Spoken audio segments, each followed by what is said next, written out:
So if you'd like to get the most from your stamps and coordinating dies, here's a technique for you that I think you're going to end up using lots and lots, and you probably won't have thought of before. So we're going to be working with the Sheena Crafts a brand new Snowflake Stories collection. This complete bundle here that I'm showing you is exclusive to CraftStash VIP, so you can get a really great deal on this. But there are other items on the CraftStash website as well. Now I'm going to be working in particular with one of the stamp sets and the coordinating die set, and you can do this technique for any stamps and dies that coordinate. So where you've got an outline die that cuts out your stamped image, you can do this technique for. But we're doing something very different. We're not just cutting out the stamped image. So I'm going to take a piece of white cardstock, and the first thing I'm going to do is stamp that snowflake image with the robins in first of all.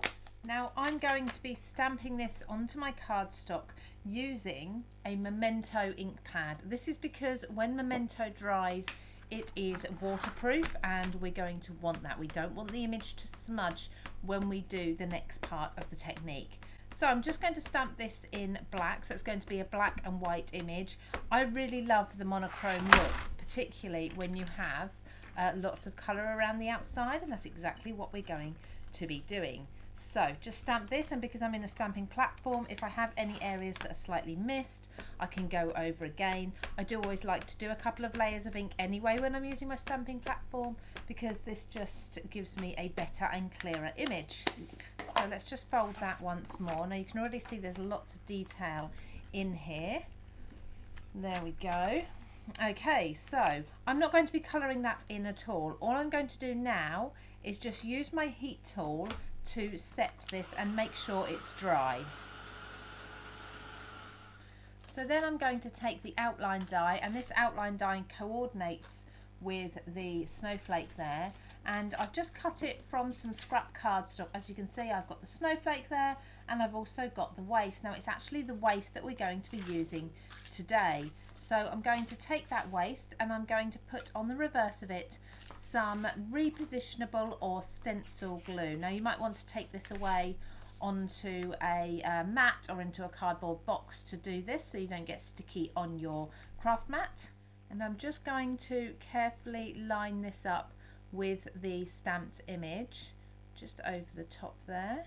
So making sure that I've got the same sort of border all the way around. Because it's a repositionable spray glue on the back of here as well, I can move this as many times as I need to make sure that I'm happy with the position. There we go. Yeah, absolutely perfect, happy with that. Just moving away any of the little the tiny little glue strings there that you might get. Now I've got a little bit there that didn't stick down, so I'm just going to be really careful when I use my embossing ink, and that's the next part. So I've got my Wow clear embossing ink, and I'm just going to use a brush that's completely clean, and just as if I was ink blending, I'm going to brush this over the image.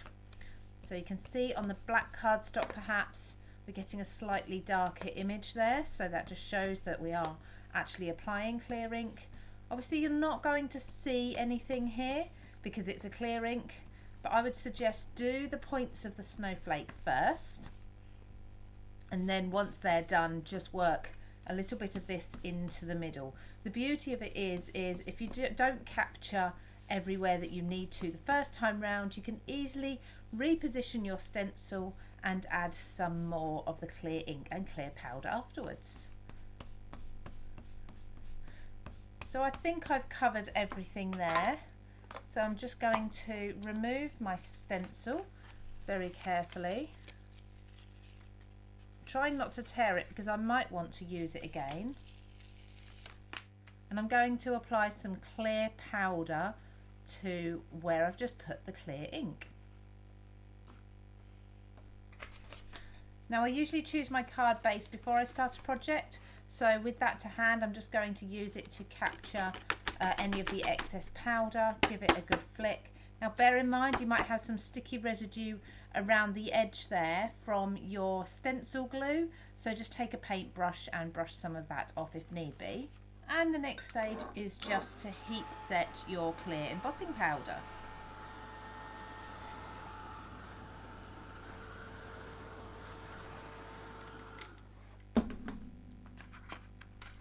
So once that's melted, when you hold that up to the light, hopefully you should be able to see that it's all covered with a clear glaze, a glossy covering.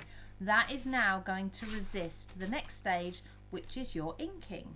Now I'm going to keep this quite nice and bright, so I'm going to go with Salty Ocean and Wilted Violet, and I'm kind of going to go with an ombre look. So I'm going to start with Salty Ocean down at the bottom, just here blending up. I'm using the CraftStash blending brushes. They're available, they're actually Creative Craft Products ones, so you'll find them available, as well as the stencil brushes from Creative Craft Products as well, which are smaller blending brushes, ideal for stencils but also great for small detail when you're doing your ink blending.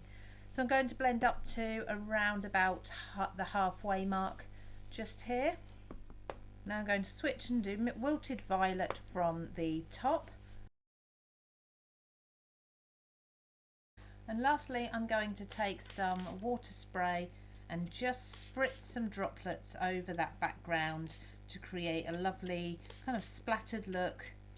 Give it lots of texture there, as you can see. Now you can also do any sort of water-based stamping here on the background. Basically anything you do to the background that's not using a solvent ink or something, something like a StazOn, that is going to be resisted by that snowflake. So I'm just going to lift off any excess here, and then I'm going to buff away the snowflake ink. So any of that distress ink that we just got onto the clear embossing, let's just buff that away. So I would just use some foam there just to put that onto a card base there. There's the stamp set. So this particular one is called Nature's Winter. But there, I would just add maybe a piece of vellum with a stamped sentiment. There's some sentiments within the stamp set, and maybe a few little sparkles around there as well. But there's a lovely fun image that you can do, really nice and simple. You don't need to do any colouring or anything like that, so it is a really quick card for you. So I hope you've enjoyed this technique. Don't forget, of course, to check out our other technique videos on CraftStash, and of course subscribe to our channel. If you want to be a VIP and take advantage of this bundle offer, you can join just here.